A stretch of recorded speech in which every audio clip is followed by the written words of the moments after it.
My girlfriend shocked me when she looked at my outfit and said, "You look ordinary, almost like a homebody.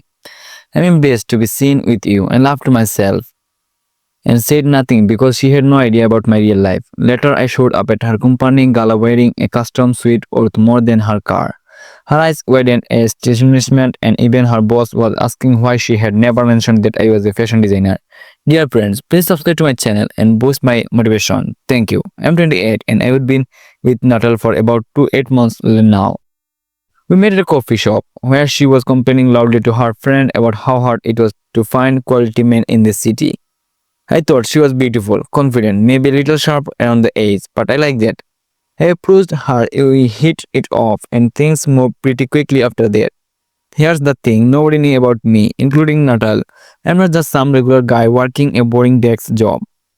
I design custom menswear for private clients, celebrities, executives, people who pay 5 figures for a single suite. I started in my early 20s, built my reputation quietly through word of mouth, and now I work for home with a small team. I dress down intentionally when I'm not working because I spend all day thinking about fabric and see who dress. When I'm off the clock, I just want to be comfortable. Natal worked in corporate communication at a mid-sized marketing firm. She made decent money, drove a list a BMW, and was obsessed with appearances. She would constantly post photos of us together on social media, but only if she approved of what I was wearing first. If I showed up in a jeans and a hoodie, she would make in comments like, "Can you at least try to look like a happy your life together?" I would laugh it off, but it was starting to get old. The comment that broke me happened 3 weeks ago. She was getting ready for her company's annual gala. Black tea event, all the executives would be there. Major networking opportunity. She would been talking about it for months. I told her I would go with her, support her, make a good impression. That morning I was working from home in my usual setup. Wear sweatpants, all clothes t-shirt, hair and nails because I would been sketching designs since 6 am. She came into my living room around noon, already half dressed in her gown, and looked me up and down with this expression of pure disgust. "Please tell me that's not what you are wearing tonight." She said, "Relax, Ned, I'm working. I get ready later." She crossed her arms. "You always look like this. You know that, right? You look ordinary, almost like a homebody. I'm embarrassed to be seen with you." Just stared at her. She was not joking. She genuinely looked embarrassed and serious. Return. She continued, "All my colleagues are going to be there with their partners, and everyone looks successful, put together. You dress like you don't even care. I will clean up." I said calmly, "Don't worry about it." She sighed dramatically. "Just try. Okay for once. Actually try." I did not say anything. I just nodded and went back to my sketches. She left the room, muttering something about how she should have brought someone else. That's when I decided. I was done hiding who I was. If she wanted someone who looked successful, I would show her exactly what that looked like. I called Dominic, one of my tailor, and told him to bring the midnight blue three-piece suit I would been saving for a special occasion. Custom fit, hand-stitched, Italian wool, mother of pearl buttons. The whole thing cost about $78,000 to make, not because it needed to, but because I would use as a portfolio piece for a potential client in Dubai. I never sold it, just keep it in my studio. That evening, Natalie left early to help set up at the venue. She kissed me on the cheek and said, "Please don't embarrass me tonight." I smiled. I owned. 2 hours later, I walked into that gala looking like I would stepped off a runway. The suit fit like a second skin. I would pair it with a white dress shirt, black silk tie, and custom leather shoes I designed myself. My hair was styled back, and I would been on the vintage watch my mentor gave me when I landed my first six-figure client. The venue was this gorgeous hotel ballroom. Chandeliers everywhere, open bar, lip band. I spot Natal immediately. She was talking to a group of coworkers near the appetizer table, laughing too loud, wine glass in hand. She had not seen me yet. I walked up slowly, hands in my pockets, and stood just outside her circle. One of her colleagues, a woman in a red dress, noticed me fast. Her eyes went wide. "Oh my God," she said, "excuse me, are you a model?" Nell turned around. Her face went completely blank. She looked at me like she did not recognize me. "Ethan," she said slowly. "Hey babe." I smiled. "Sorry I'm late." Her jaw was still hanging open. The woman in the red dress looked between us. "Wait, this is your boyfriend?" Natal nodded. Still speechless, another coworker, a guy in his 42nd, stepped forward and extended his hand. "I'm Greg, Natal's manager. I have to ask, where did you get that suite?" That's incredible craftsmanship. I made it. I said simply his every boss shut up, you made it. Yeah, I designed customers were private clients mostly. Greg looked at Natal. You never mentioned your boyfriend was a designer. Natal forced a smile. It never came up. Another woman from the group climbed in. Wait, you are a fashion designer, like professionally, for about 6 years now. I said, I work with a small team. We do bespoke clothing mostly for private clients and a few public figures. Public figures? Grace I did up like who? A little of a few names, nothing too flashy, just enough to establish credibility. I did not mention the early stars because I would be signed NDS, but the ones I could mention were impressive enough. Natal grabbed my arm, and I was digging in slightly. Can I talk to you for a second? She dragged me toward the coat check area. Her smile gone the second we were out of earshot. What the hell was that? She hissed. What do you mean? You never told me you were a fashion designer. You never asked, I said calmly. I just assumed I did not have my life together because I dress comfortably at home. You let me think you were just, I don't know, some regular guy. I'm a regular guy, Ned. I just happen to be really good at what I do. She started at me, and I could see her brain working overtime. You're calculating everything. How much do you make? I laughed. That's what you were worried about right now. Ethan, seriously, how much?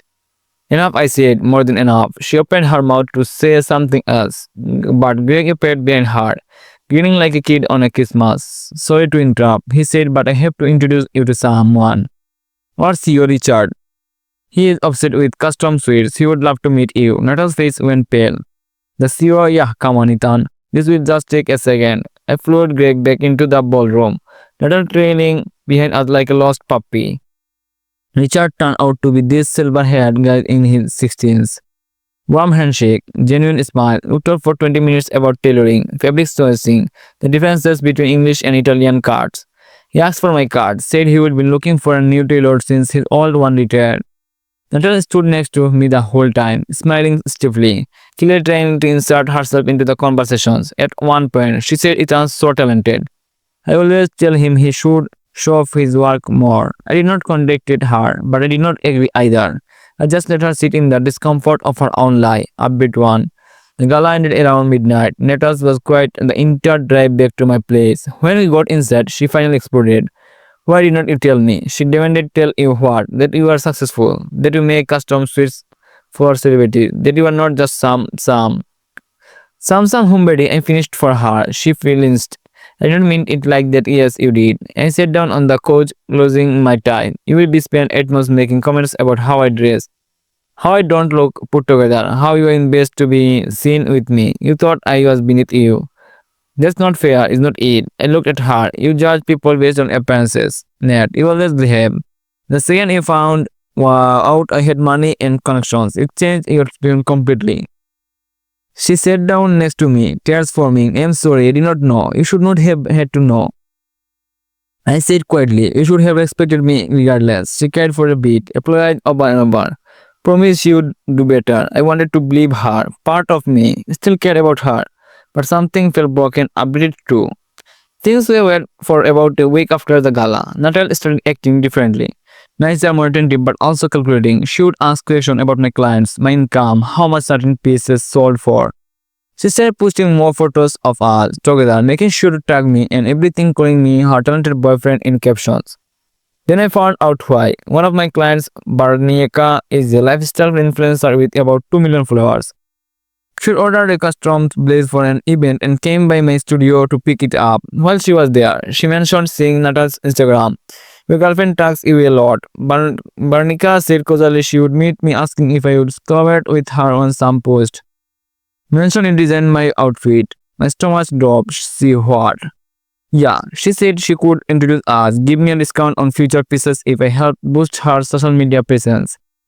Barnica shrugged. I just ignored it. Figured you knew. I went home that night and checked Natal's DMs while she was in the shower. I know, invasion of privacy.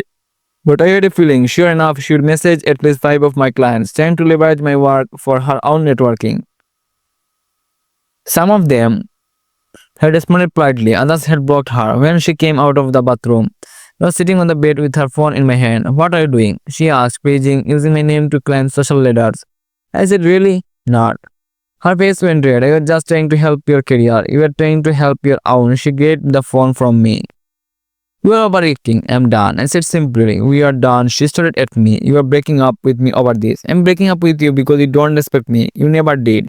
You saw an opportunity and took it. I stood up, get your stuff and go. Update 3. Natal tried calling and texting for days. I blocked her. Then she started showing up at my studio crying, begging for another chance. I had to threaten to call security before she finally left me alone. About 2 weeks after the breakup, I got a call from Greg, her manager from the gala. Hey Ethan, I hope this is not weird, but I wanted to give you a heads up. Natal been telling people at work that you cheated on her, that you used her for networking opportunities. I laughed bitterly. Of course she is. Yeah, well, nobody buying it. Richard, the CEO. He asked me directly what happened, and I told him the truth that she would be using your name to try and boost her own profile. He paused. She'll probably getting let go. Just thought you should know. I thanked him and hung up. Part of me felt bad, but mostly just felt rebuilt.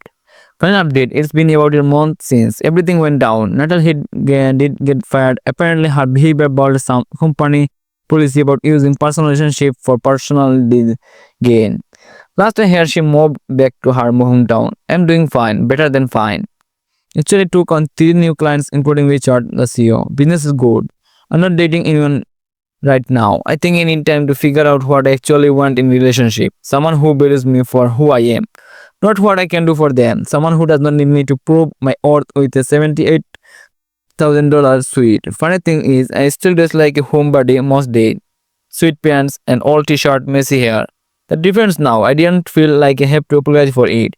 Edit 1. A few people asked, I regret not telling Natal about my career earlier. Honestly, no. The fact that she judged me so harshly without knowing tells me everything I needed to know about her character. Edit 2. Someone DMs asking if a suite really costs 78,000. Yes. Hence stitched real fabric. Took 4 months to complete with every penny just to see her face that night.